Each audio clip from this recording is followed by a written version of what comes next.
All right, and we are live. I'm currently on the road. It is my watch, Sunday, November 3rd, 2024, 2 days before Election Day. I'm heading to one of the worst places you could possibly want to head on an election week. Um, I think that was a failure on my job's part. But anyways, we're going to talk about it. So this is going to be on the road with Chris. I'm going to start doing these as a live. No fancy anything. It's just going to be a live stream. And I hope you all join in, and maybe we can talk about self sufficiency, self reliance, good old prepping while I'm on the road here. And I'm just cruising. Like I said, I'm heading to a place that's probably not the best place to head on an election week, but I really don't have a choice because it's work. I'm not going to say where I'm going.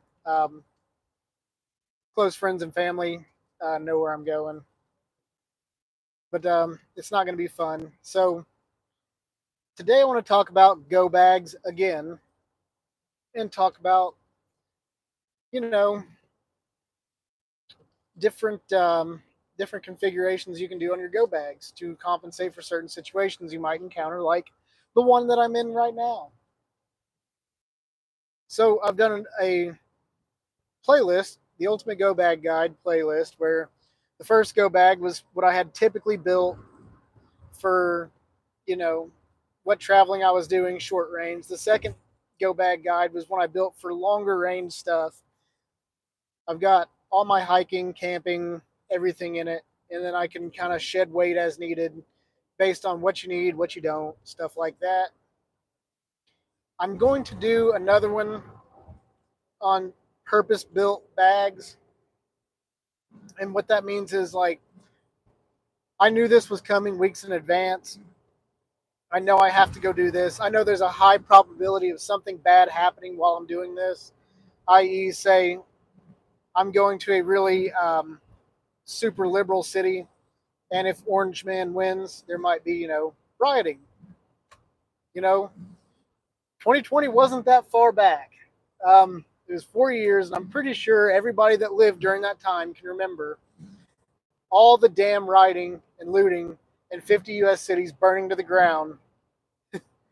So, it wasn't that long ago, guys.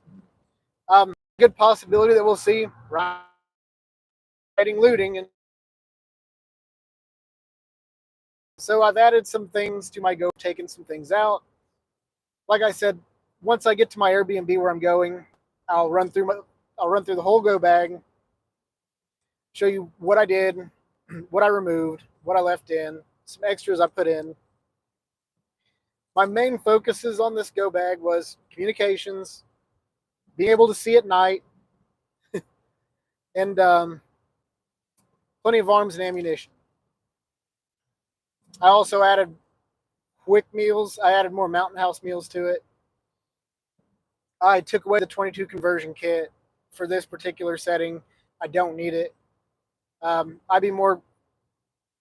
would be more concerned with having loaded 5.56 magazines than having a 22 conversion kit on this particular trip, which is what I opted for. I went ahead and threw 2 more magazines in my pack. I loaded all my pistol magazines up. They're all ready to go. I threw more quick snacks, tuna, peanut butter, easy to eat stuff for on the go until we could get to somewhere safe, hopefully. And then, like I said, I got Mountain House meals. I also got my Whisper Light International camp stove in there with a MSR pot. And the stove's in the pot. And it can boil water in like 2 minutes. The thing's super, super awesome. And it runs off gasoline. So I've got 2 30 fluid ounce bottles of gasoline for the Whisper Light. And I've got 2 5-gallon gas cans of gasoline with me as well. I'm approaching a half tank on on my fuel level, so I will be stopping for fuel, and I will be filling up before I get to the destination I'm going. And I've probably got about an hour and a half before I'm there. But I did lighten the pack down by about 10 pounds just to be a little bit more mobile. Hopefully that works out. I also I added metal cleaning rods to my cleaning kit, and then I put my Winchester multi tool, all my tools, all my spare parts, my little oopsie bag is all in a little pouch, and that little pouch is on my day pack. So not only do I have my Otis cleaning kit, but I've also got one of the OG M16 cleaning kits, the kind that would stuff into the butt stock of the rifle. I've got one of those with me as well in a separate pouch. I took my blowout kit, I put it in an identical pouch on my day pack as well. So it's readily available. I don't have to dig through a lot of crap to get to it. And then I've added some extra bandages and stuff. I went ahead and field stripped, cleaned all my firearms that I'm taking with me. I did a video on that. I'll be posting that later on today as well.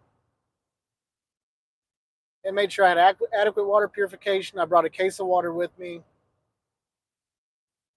Everything that could go wrong with this vehicle, I should be able to deal with.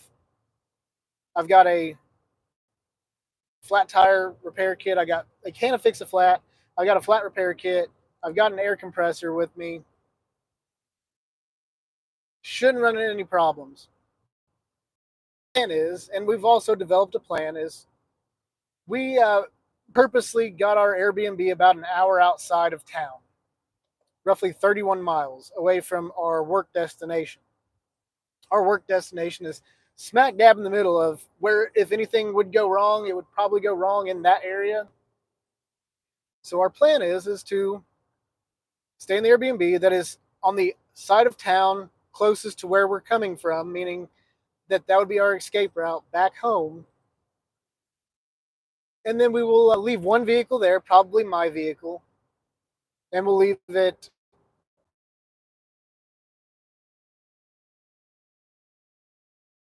I'm going with vehicle to site, do our work, and if we get to a point where we're unable to leave with a vehicle, it would be roughly a day and a half trip on foot. Best case scenario, worst case scenario, 2.5 days on foot to be able to get back to the Airbnb to get to a vehicle to get back. But that would be a lot better than the alternative of taking two vehicles to the really bad spot and then having to leave on foot, and then we're trapped there. Or else we're going to be walking 400 miles. And best case scenario, you're going to be able to burn maybe 10, 15 miles a day in adverse conditions. So, this is where you're actively dealing with threats and stuff. You might be able to put 10 miles a day down. If I had to walk home from this place that I'm going, it would be, and I think I'm losing service. So let's wrap. So that's my plan B, and then wait everything. And vehicles would probably get trashed.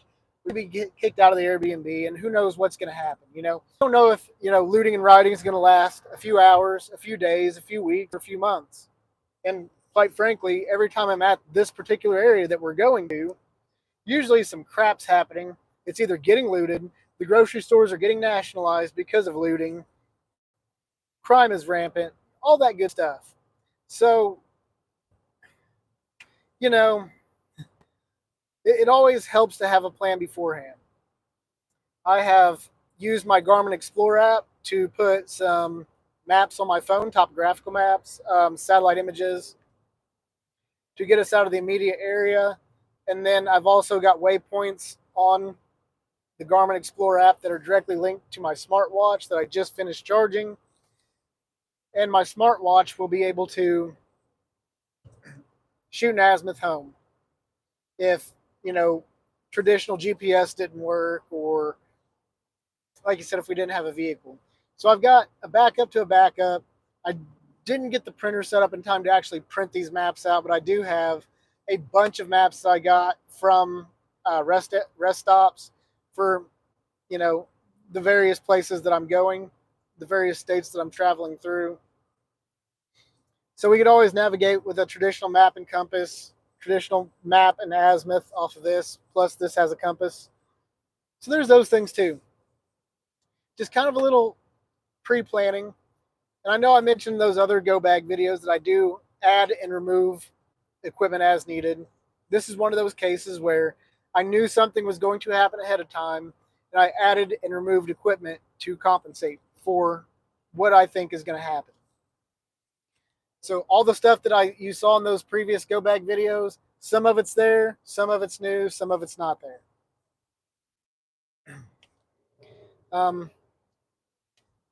And like I said, I'll take you through that later on today. Hopefully.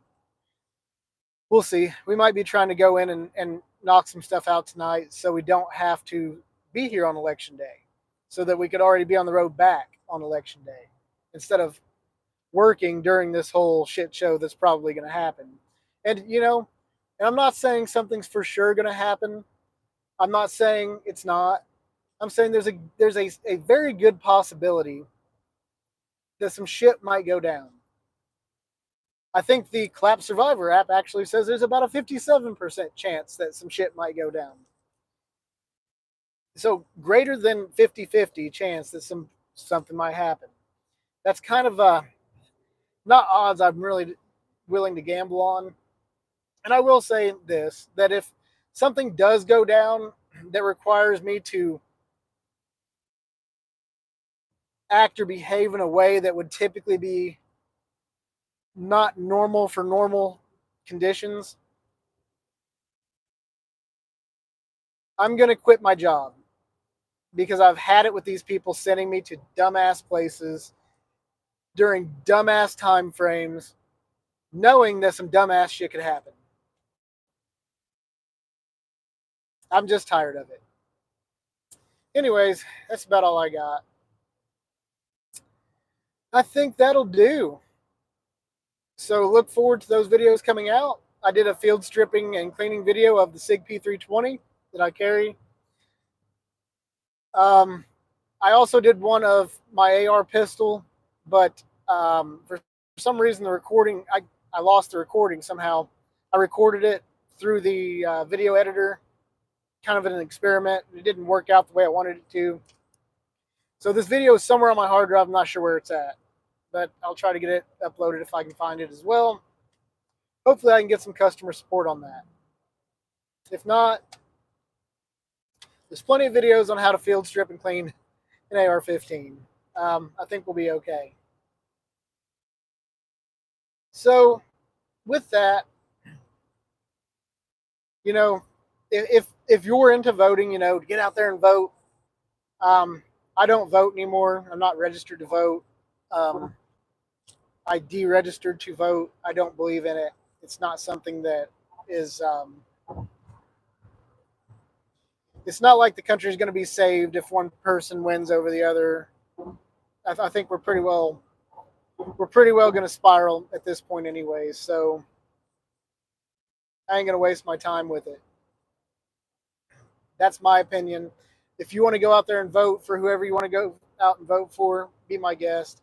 The only thing that would ever get me to re-register to vote again would be if Spike Cohen ran for president. That would be the only thing, period, end of story. But I don't know if that's ever going to happen. He's too busy fighting. He's too busy using his MPO called You Are the Power to fight government directly. And he's doing a phenomenal job of it, guys. If you're not familiar with You Are the Power, please go check it out. And we just hit the 15-minute mark. And I think I'm going to get off of here. And series. I'm listening to Book 11 of the Mad Mix series. Hope to get a good deep dive into it before I get to this Airbnb. Be safe on election night. If you're in any major cities, please be safe. Take steps to improve your safety. Your safety is your responsibility and nobody else's. The police will not come save you. So I hope you act accordingly. With that, I'm out. Peace.